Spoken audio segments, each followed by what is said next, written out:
Thank you very much. Good afternoon. Thank you. I'm here today to talk about our relationship with China and several new measures to protect American security and prosperity. China's pattern of misconduct is well known. For decades, they've ripped off the United States like no one has ever done before. Hundreds of billions of dollars a year were lost dealing with China, especially over the years during the prior administration.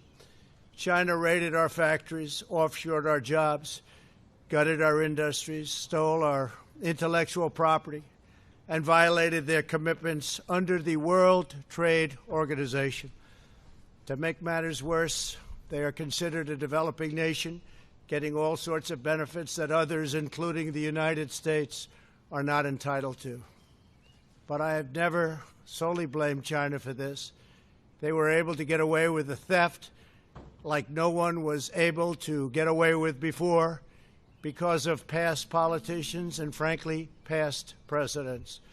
But unlike those who came before, my administration negotiated and fought for what was right. It's called fair and reciprocal treatment. China has also unlawfully claimed territory in the Pacific Ocean, threatening freedom of navigation and international trade.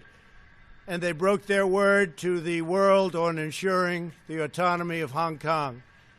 The United States wants an open and constructive relationship with China, but achieving that relationship requires us to vigorously defend our national interests. The Chinese government has continually violated its promises to us and so many other nations. These plain facts cannot be overlooked or swept aside.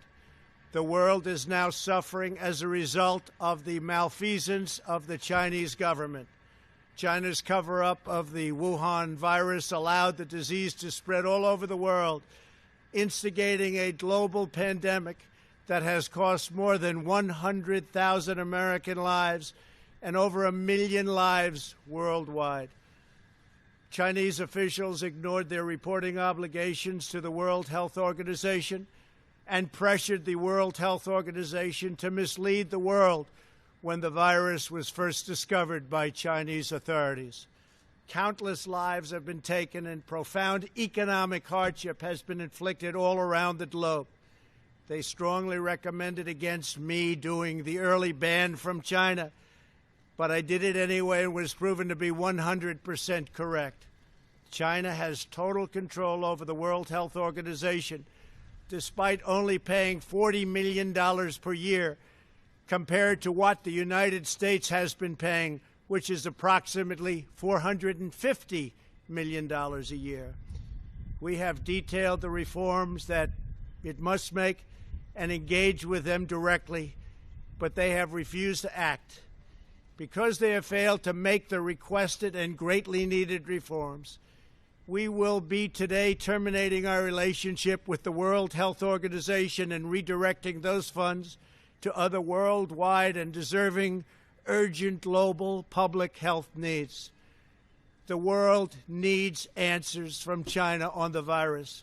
We must have transparency. Why is it that China shut off infected people from Wuhan to all other parts of China? It went nowhere else. It didn't go to Beijing. It went nowhere else. But they allowed them to freely travel throughout the world, including Europe and the United States. The death and destruction caused by this is incalculable. We must have answers, not only for us, but for the rest of the world. This pandemic has underscored the crucial importance of building up America's economic independence, reshoring our critical supply chains, and protecting America's scientific and technological advances. For years, the government of China has conducted illicit espionage to steal our industrial secrets, of which there are many. Today, I will issue a proclamation to better secure our nation's vital university research and to suspend the entry of certain foreign nationals from China who we have identified as potential security risks. I am also taking action to protect the integrity of America's financial system, by far the best in the world. I am instructing my presidential working group on financial markets to study the differing practices of Chinese companies listed on the U.S. financial markets with the goal of protecting American investors. Investment firms should not be subjecting their clients to the hidden and undue risks associated with financing Chinese companies that do not play by the same rules.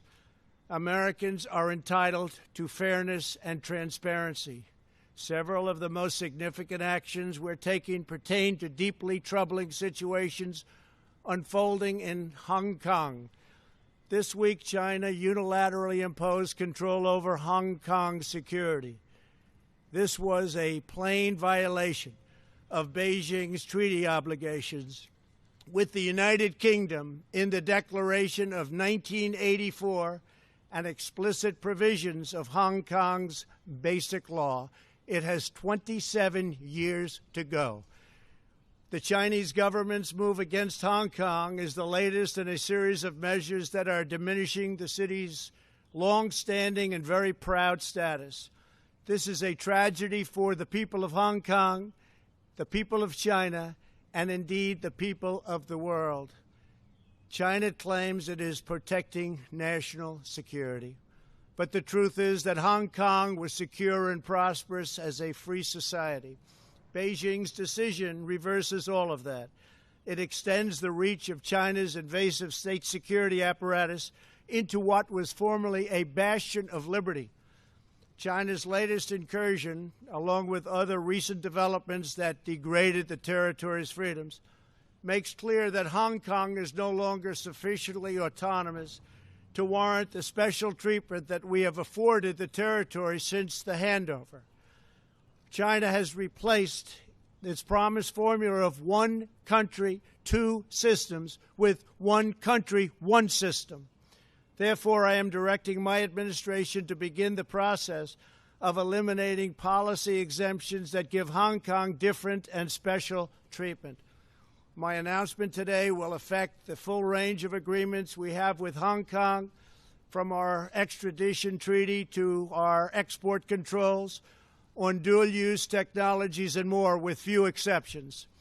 We will be revising the State Department's travel advisory for Hong Kong to reflect the increased danger of surveillance and punishment by the Chinese state security apparatus.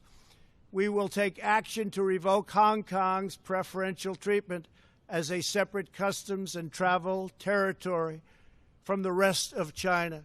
The United States will also take necessary steps to sanction PRC and Hong Kong officials directly or indirectly involved in eroding Hong Kong's autonomy and just, if you take a look, absolutely smothering Hong Kong's freedom. Our actions will be strong. Our actions will be meaningful. More than 2 decades ago, on a rainy night in 1997, British soldiers lowered the Union flag and Chinese soldiers raised the Chinese flag in Hong Kong. The people of Hong Kong felt simultaneously proud of their Chinese heritage and their unique Hong Kong identity. The people of Hong Kong hoped that in the years and decades to come, China would increasingly come to resemble its most radiant and dynamic city. The rest of the world was electrified by a sense of optimism that Hong Kong was a glimpse into China's future, not that Hong Kong would grow into a reflection of China's past. In every decision, I will continue to proudly defend and protect the workers, families, and citizens of the United States of America. Thank you very much. Thank you.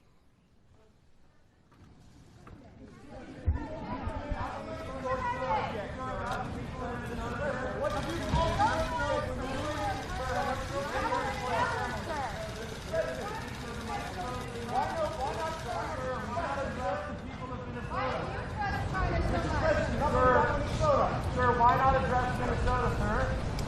Bill does the news conference.